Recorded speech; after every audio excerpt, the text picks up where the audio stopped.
മക്കളെ, നിങ്ങൾ ഈ പുറകിൽ കാണുന്നത് കഴിഞ്ഞ വർഷത്തെ +1 പബ്ലിക് എക്സാമിൽ ഒരു മാർക്ക് പോലും നഷ്ടപ്പെടാതെ 520-ൽ 520 മാർക്ക് നേടി കേരള സ്റ്റേറ്റ് ടോപ്പേഴ്സ് ആയ കുട്ടികളുടെ പിക്ചറാണ് കാണുന്നത്. അതായത് നിങ്ങളുടെ ബാച്ചിൽ തന്നെ പഠിച്ച കുട്ടികളാണ് അവർ. അതുകൂടാതെ നമ്മുടെ +2 ഇയർ ബാച്ചിൻ്റെ ടോപ്പേഴ്സിൻ്റെ പിക്ചേഴ്സ് കാണാം. ഇനി കുറേ പേജുകളുണ്ട്, എല്ലാ പേജും ഞാൻ കാണിക്കുന്നില്ല. ഓക്കെ, ഇനിയുണ്ട് ഇങ്ങനെ A+ കിട്ടിയ കുട്ടികളുടെ ഒക്കെ ഉണ്ട്. ഓക്കെ, അപ്പോൾ ഇതൊക്കെ എന്തിനാണ് സാർ ഇത് കാണിക്കുന്നത്? ഇപ്പം എന്താണ്, ഇവർ ഫുൾ മാർക്ക് കിട്ടിയ കാര്യം, ഇവർ ഓൾറെഡി നമ്മൾ പഠിക്കുന്നവരായിരിക്കും, അവർക്ക് ഫുൾ മാർക്ക് കിട്ടി, ചിലപ്പം വലിയ ഭയങ്കര ഫുൾ മാർക്ക് കിട്ടുന്നവരായിരിക്കും എന്നാണ് നിങ്ങൾ വിചാരിക്കുന്നതെങ്കിൽ ഇവരുടെ കാര്യം അങ്ങനെയല്ല. അത് ഓൾറെഡി ഇവരുടെ ഇൻ്റർവ്യൂസ് ഒക്കെ കണ്ടവരാണെങ്കിൽ, നമ്മുടെ ചാനലിൽ എല്ലാവരുടെയും ഇൻ്റർവ്യൂസ് നമ്മൾ പബ്ലിഷ് ചെയ്തിട്ടുണ്ടായിരുന്നു. ആ ഇൻ്റർവ്യൂസ് കണ്ടവരാണെന്ന് നിങ്ങൾക്ക് ഓൾറെഡി അറിയായിരിക്കും. അറിയില്ല, ഞാൻ പറഞ്ഞില്ല, സംഭവം ഇത്രയേ ഉള്ളൂ. ഇതിൽ തീർച്ചയായും കുറച്ച് കുട്ടികളുണ്ടായിരുന്നു അഗ്നി ബാച്ചിൽ, അതുപോലെ നമ്മുടെ ഉയരെ ബാച്ചിലൊക്കെ ആദ്യം മുതൽ തന്നെ പഠിക്കുന്ന കുട്ടികൾ. അവർ ആദ്യം മുതൽ തന്നെ +1 എന്താണ്, +1 +2 നല്ലോണം മാർക്ക് കിട്ടി, മോശമില്ലാത്ത രീതിയിൽ പോയിട്ട് ഫുൾ മാർക്കും A+ഉം 99%, 98% വാങ്ങിച്ചവരാണ് അവർ. പക്ഷെ അത് ചെറിയൊരു ശതമാനം മാത്രമേ ഉള്ളൂ. ഏറ്റവും മെജോറിറ്റി ഈ കാണുന്ന ഫോട്ടോയിലും മറ്റുള്ള ഫോട്ടോസിലും ഏറ്റവും മെജോറിറ്റി കുട്ടികളെന്ന് പറഞ്ഞാൽ ഈ ഏതാണ്ട് ഈ ഒരു സമയത്ത് ക്രിസ്മസ് എക്സാമിൻ്റെയൊക്കെ സമയത്ത് അതുവരെ മാർക്കൊന്നും കിട്ടാതെ വല്ല ട്യൂഷൻ ക്ലാസ്സിലോ ഏതിൽ അവിടെ ഇവിടെയൊക്കെ പോയിട്ട് അവിടെ നിന്നും മനസ്സിലാവാതെ, ക്ലാസ് ഒന്നും മനസ്സിലാവാതെ, അല്ലെങ്കിൽ പോർഷൻസ് ഒന്നും കംപ്ലീറ്റ് ചെയ്യാത്തത് കൊണ്ട്, അല്ലെങ്കിൽ അവർ ഡിസാറ്റിസ്ഫൈഡ് ആയതുകൊണ്ട് വന്നിട്ട് എക്സാമിനറുടെ ബാച്ചിൽ വലിയ ഫീസും നോക്കുമ്പോൾ കമ്പാരിറ്റീവ്ലി കുറവാണല്ലോ, എന്നാൽ പിന്നെ അങ്ങോട്ട് ജോയിൻ ചെയ്തേക്കാം. ജോയിൻ ചെയ്തിട്ട് ഭയങ്കര വലിയ സംഭവം ആവുമെന്ന് അവർക്കും തോന്നിയിട്ടില്ല. അവരുടെ ഇൻ്റർവ്യൂസ് കാണുമ്പോഴും അതുപോലെ ഞാൻ നേരിട്ട് സംസാരിച്ചപ്പോൾ മനസ്സിലായ കാര്യമാണ് പറയുന്നത്. അപ്പം എന്തായാലും ഫീസ് ഇത്രയല്ലേ ഉള്ളൂ, നമുക്ക് കിടക്കാം, സ്റ്റഡി മെറ്റീരിയലും കിട്ടുന്നുണ്ട്, ക്ലാസ്സൊക്കെ ഒന്ന് കണ്ടു നോക്കാം, പറ്റുമെങ്കിൽ പഠിക്കാം എന്ന് വിചാരിച്ച് ജോയിൻ ചെയ്തവരാണ്. അപ്പോൾ ഓൾറെഡി ഭയങ്കര വലിയ പഠന ബാക്ക്ഗ്രൗണ്ട് വെച്ചിട്ട് വന്നവരല്ല, പറ്റാത്തതുകൊണ്ട് വന്നതാണ്.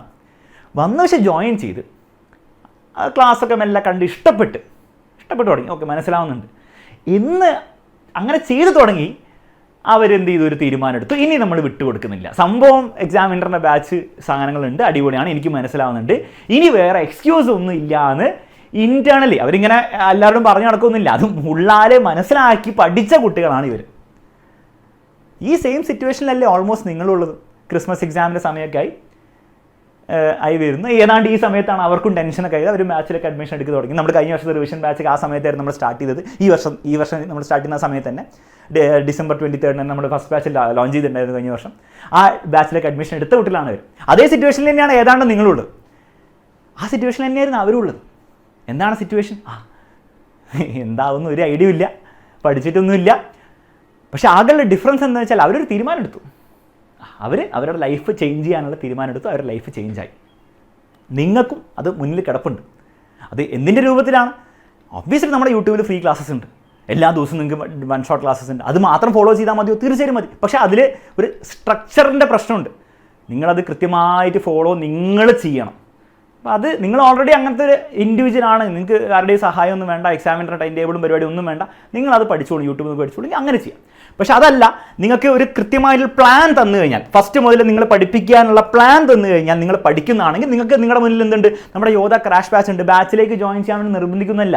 ഞാൻ വീണ്ടും ആവർത്തിക്കുകയാണ്, നിങ്ങൾ പഠിക്കാൻ നിങ്ങൾ നല്ല തീവ്രമായിട്ട് ആഗ്രഹമുണ്ടെങ്കിൽ നമ്മുടെ യൂട്യൂബ് ക്ലാസ് മാത്രം മതി നിങ്ങൾക്ക് ഫുൾ മാർക്ക് നേടാൻ. പക്ഷെ അതല്ല, നിങ്ങൾക്ക് പ്രോപ്പറായിട്ടുള്ള സ്ട്രക്ചർ വേണം. അതിനുവേണ്ടി ഫസ്റ്റ് മുതലുള്ള ക്ലാസ്സുകൾ ഒന്നും കൂടി എടുത്തുതരാം. ടൈം ടേബിൾ വേണം. അതുകൂടാതെ നമ്മുടെ ഷോർട്ട് നോട്ട്സ് വെച്ചുള്ള ലൈവ് ഉണ്ട്. കുറേ ഫീച്ചേഴ്സ് ഉണ്ട്. ഷോർട്ട് നോട്ട്സ് ലൈവ് ഉണ്ട്, മോഡൽ എക്സാംസ് ഉണ്ട്, വീക്ക്ലി വേറെ എക്സാംസ് ഉണ്ട്, വർക്ക്ഷീറ്റ് ഉണ്ട്. ഇതുകൂടാതെ ഓരോ ഷോർട്ട് നോട്ട്സ് വെച്ചിട്ടുള്ള സെപ്പറേറ്റ് ലൈവുകളും ഉണ്ടാവും. അപ്പോൾ ആ ലൈവുകളിൽ നിങ്ങൾക്ക് യൂട്യൂബിൽ കാണുന്ന കണ്ടന്റ് അല്ല കിട്ടുക, ഷോർട്ട് നോട്ട്സ് വെച്ചിട്ടുള്ള വേറെ തന്നെ ലൈവാണ് കിട്ടുക. അത് ഭയങ്കര യൂസ്ഫുൾ ആയിരിക്കും. അപ്പോൾ അങ്ങനത്തെ എക്സ്ട്രാ ഫീച്ചേഴ്സ്, പിന്നെ നമ്മുടെ എന്താണ് ക്വസ്റ്റ്യൻ ബാങ്ക്, ഇതെല്ലാം കൂടി വേണമെങ്കിൽ ഇതിൻ്റെ ഫീസ് നിങ്ങൾക്കറിയാം, ബാച്ചിലെ 2000 rupees. നിങ്ങൾ നോക്കുമ്പോൾ അത് വലിയ, ഞാൻ പൈസ കുറവാണ് പൈസ കൂടുതലൊന്നും പറയില്ല. നിങ്ങൾക്ക് വേർത്തായിട്ട് തോന്നുന്നുണ്ടെങ്കിൽ നിങ്ങളുടെ +2 അല്ലെങ്കിൽ +1 കഴിഞ്ഞു, +2ൻ്റെ മാർക്ക് +1 കഴിഞ്ഞിട്ടില്ല. ഇൻഫാക്ട് ഇതിൽ ഇമ്പ്രൂവ്മെൻറ്റിൻ്റെ എക്സാമിൻ്റെയും കൂടെ നിങ്ങൾക്ക് കംപ്ലീറ്റ് ക്ലാസ്സസിൽ കിട്ടുന്നതായിരിക്കും ഈ ബാച്ചിൽ. നിങ്ങൾ എക്സ്ട്രാ ഫീസ് കൊടുക്കേണ്ട ആവശ്യമില്ല. അപ്പോൾ +1ൻ്റെയും +2ൻ്റെയും കൂടെ മാർക്ക് നിങ്ങൾക്ക് നല്ല രീതിയിൽ ഇമ്പ്രൂവ് ചെയ്യാൻ നിങ്ങൾക്ക് ഈ 2000 rupees വേർത്തായിട്ട് തോന്നുന്നുണ്ടെങ്കിൽ, അതിന് കൊടുക്കുന്നതിന് മുതലായിട്ട് തോന്നുന്നുണ്ടെങ്കിൽ ബാച്ചിൽ ജോയിൻ ചെയ്യാൻ അത്ര നിങ്ങൾ ആലോചിക്കേണ്ട ആവശ്യമുള്ളൂ.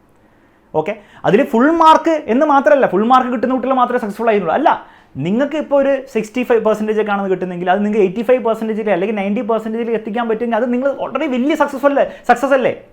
90% ഇപ്പോൾ കിട്ടുന്നൊരു കുട്ടി 100% ആവുന്നതിനേക്കാളും വലിയ സക്സസ് അല്ലേ? 60% 85% എത്തുന്നത്. അല്ലെങ്കിൽ നിങ്ങൾ 60% നിൽക്കാനാണോ ഓപ്റ്റ് ചെയ്യുന്നത്? എനിക്കറിയില്ല. പക്ഷെ അങ്ങനെ ഒരിക്കലും ചെയ്യരുത്. അപ്പോൾ ആ ഒരു സക്സസ്സിന് ഈ ഒരു ഇതിൻ്റെ ബാച്ചിൻ്റെ ഫീസ് വേർത്താന്ന് നിങ്ങൾക്ക് തോന്നുന്നതാണ്. ഒന്നും ആലോചിക്കാനല്ലേ, വേഗം തന്നെ ജോയിൻ ചെയ്യുക. പക്ഷേ ജോയിൻ ചെയ്യാൻ എളുപ്പ പരിപാടിയാണ്. ഞാൻ എപ്പോഴും പറയുന്നത്, ജോയിൻ ചെയ്യാൻ ഈസിയാണ്. അത് ബാച്ചിൽ ജോയിൻ ചെയ്തിട്ട് പഠിക്കാനാണ് ബുദ്ധിമുട്ട്. ആ പഠിക്കാനുള്ള തീരുമാനം അത് മറ്റാർക്കും നിങ്ങൾക്ക് വേണ്ടി എടുത്തുതരാൻ പറ്റില്ല, എനിക്ക് പറ്റില്ല, നിങ്ങളുടെ പേരൻസിന് പറ്റില്ല, നിങ്ങളുടെ ടീച്ചറിന് പറ്റില്ല. അത് നിങ്ങൾ തന്നെ ചെയ്തേ പറ്റുള്ളൂ. നിങ്ങളുടെ ലൈഫ് നിങ്ങൾക്ക് ചേഞ്ച് ചെയ്യുകയാണെങ്കിൽ ഇവർ ചേഞ്ച് ചെയ്ത പോലെ, ഇവരൊക്കെ ചേഞ്ച് ചെയ്തവരാണ്, ആരും ഭയങ്കര ടോപ്പേഴ്സൊന്നും അല്ല. ഇവരുടെ ഇൻ്റർവ്യൂസ് കണ്ടാൽ നിങ്ങൾക്ക് അറിയാം, ഇവർ ചേഞ്ച് ചെയ്ത പോലെ നിങ്ങൾക്കും ചേഞ്ച് ചെയ്യുകയാണെങ്കിൽ അത് നിങ്ങൾ എടുക്കേണ്ട തീരുമാനമാണ്. ആ തീരുമാനം നിങ്ങൾ എടുക്കാൻ റെഡിയാണെങ്കിൽ എക്സാമിനർ നിങ്ങളുടെ ഒപ്പം ഉണ്ടാവും.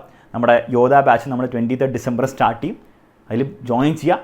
ഫുൾ പവറോട്, പിന്നെ ബാക്കോട്ട് പോലൊന്നുമില്ല, ഫുൾ പവറോടുകൂടെ ഡിസിപ്ലിനോടുകൂടെ വർക്ക് ചെയ്യാൻ റെഡിയാവുക.